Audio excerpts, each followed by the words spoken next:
India has a peculiar defense scenario. The country has one of the largest defense infrastructures in the world. At the same time, India is one of the largest defense importers as well. But over the last few years, India has been bullish about becoming a major defense exporter as well. And here's proof that those efforts are already paying off. India's defense exports have more than doubled in the last 1 year. They now stand at nearly 11,000 crore rupees, and India's biggest customer is the US, followed by Israel and the European Union.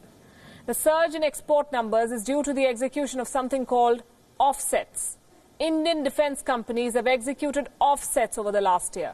An offset is basically when a supplier of equipment agrees to manufacture a given percentage of the product in terms of value in the buying country. For instance, if India buys something from America, some of that equipment will be made in India as part of the deal.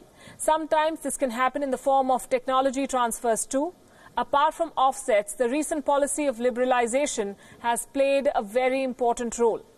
The government of India has made it easier for defense companies to get official permissions. And to top that, the government will launch one open general export license scheme within a month. This will enable Indian companies to export certain equipment to identified nations.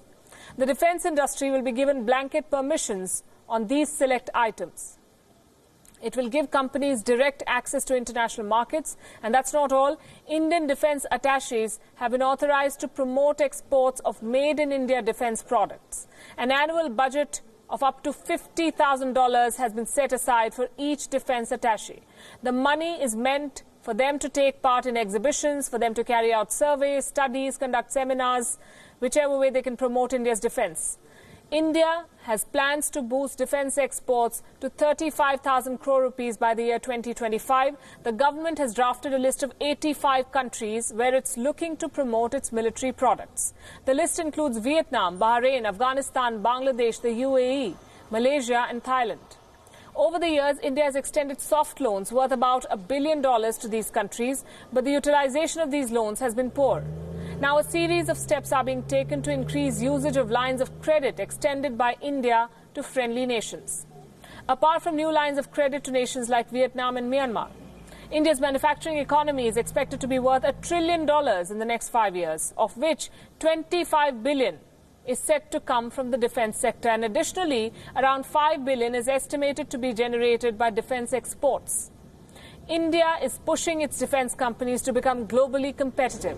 Just yesterday, the Defense Ministry led by Rajnath Singh issued a blunt warning to private sector defense firms that they must find customers overseas for the weapons and equipments they produce. They must stop depending on orders from the government of India.